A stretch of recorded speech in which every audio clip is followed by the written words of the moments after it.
जय श्री कृष्ण भक्तों पौष माह पुत्रदा एकादशी व्रत का शुभ मुहूर्त, सार, महत्व और व्रत कथा धर्म शास्त्रों के अनुसार मुख्य रूप से पौष पुत्रदा एकादशी का व्रत पुत्र प्राप्ति के लिए रखा जाता है। ऐसे में जो लोग निसंतान हैं उनको यह व्रत अवश्य रखना चाहिए।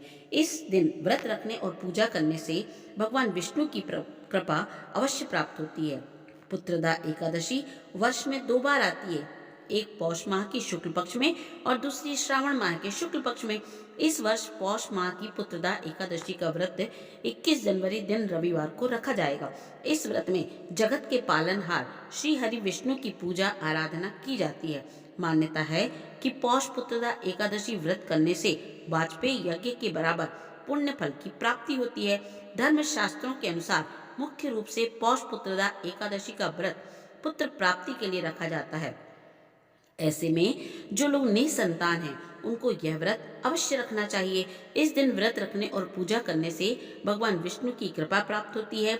पौष माह पुत्रदा एकादशी व्रत की तिथि, शुभ मुहूर्त, पूजा विधि इस प्रकार है।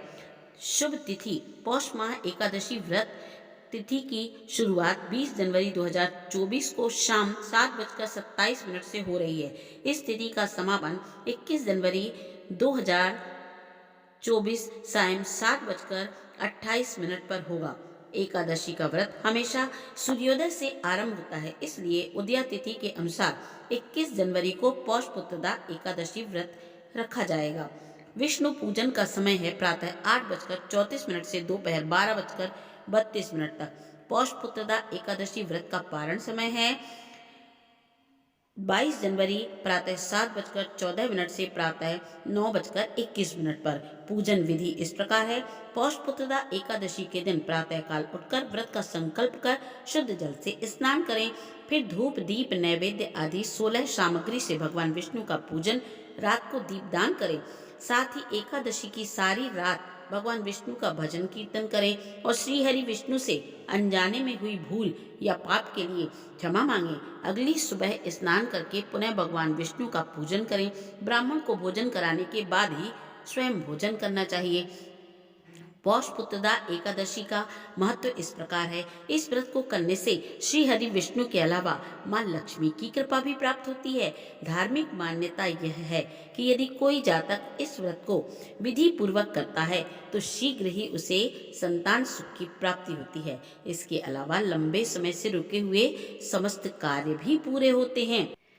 कथा इस प्रकार है। भगवान श्री कृष्ण ने युधिष्ठिर से कहा, राजन, पौष के शुक्ल पक्ष की जो एकादशी है उसे बतलाता हूँ, सुनो।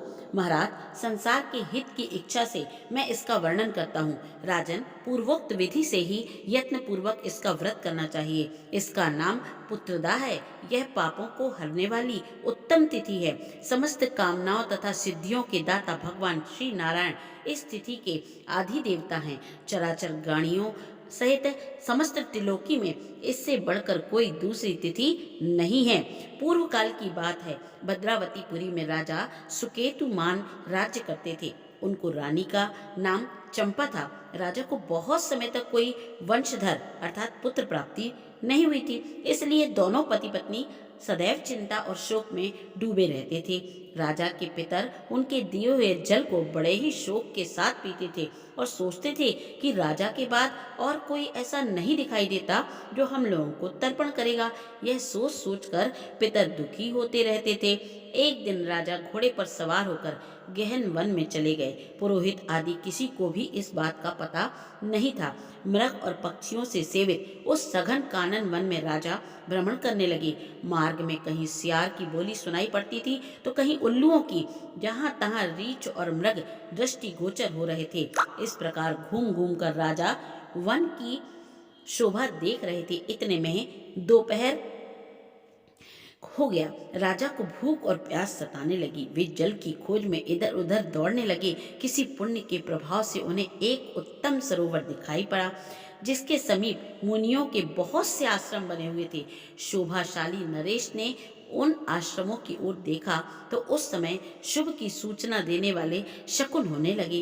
राजा का दाहिना नेत्र और दाहिना हाथ फड़कने लगा, जो उत्तम फल की सूचना दे रहा था। सरोवर के तट पर बहुत से मुनि वेद पाठ कर रहे थे। उन्हें देखकर राजा को अत्यंत हर्ष हुआ।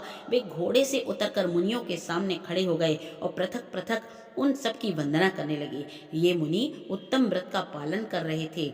जब राजा ने हाथ जोड़कर बारंबार दंडवत किया, तब मुनि बोले, हे राजन, हम लोग आप पर अत्यंत प्रसन्न हैं। राजा बोले, आप लोग कौन हैं? आपके नाम क्या है तथा आप लोग यहाँ क्यों एकत्रित हैं? यह सब सच सच बताइए। मुनि बोले, हे राजन, हम लोग विश्व देव हैं, यहाँ स्नान के लिए आए हुए हैं। माघ निकट आया है। आज से 5वें दिन माघ का स्नान आरंभ हो जाएगा। आज ही पुत्रदा नाम की एकादशी है, जो व्रत करने वाले मनुष्यों को पुत्र देती है।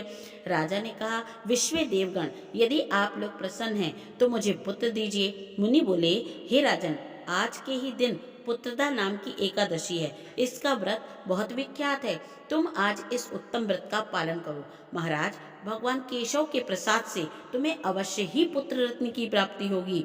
इस प्रकार उन मुनियों के कहने से राजा ने उत्तम व्रत का पालन किया। महर्षियों के उपदेश के अनुसार विधि पूर्वक पुत्रदा एकादशी का अनुष्ठान किया। फिर द्वादशी को पारण करके मुनियों के चरणों में बारंबार मस्तक झुकाकर राजा अपने नगर को लौट आए।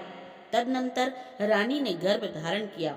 प्रसव काल आने पर पुण्यकर्मा राजा को तेजस्वी पुत्र प्राप्त हुआ, जिसने अपने गुणों से पिता को संतुष्ट कर दिया। वह राजाओं का पालक हुआ। इसलिए राजन, पुत्रदा का उत्तम व्रत ही अवश्य करना चाहिए। मैंने लोगों के हित के लिए तुम्हारे सामने इसका वर्णन किया है।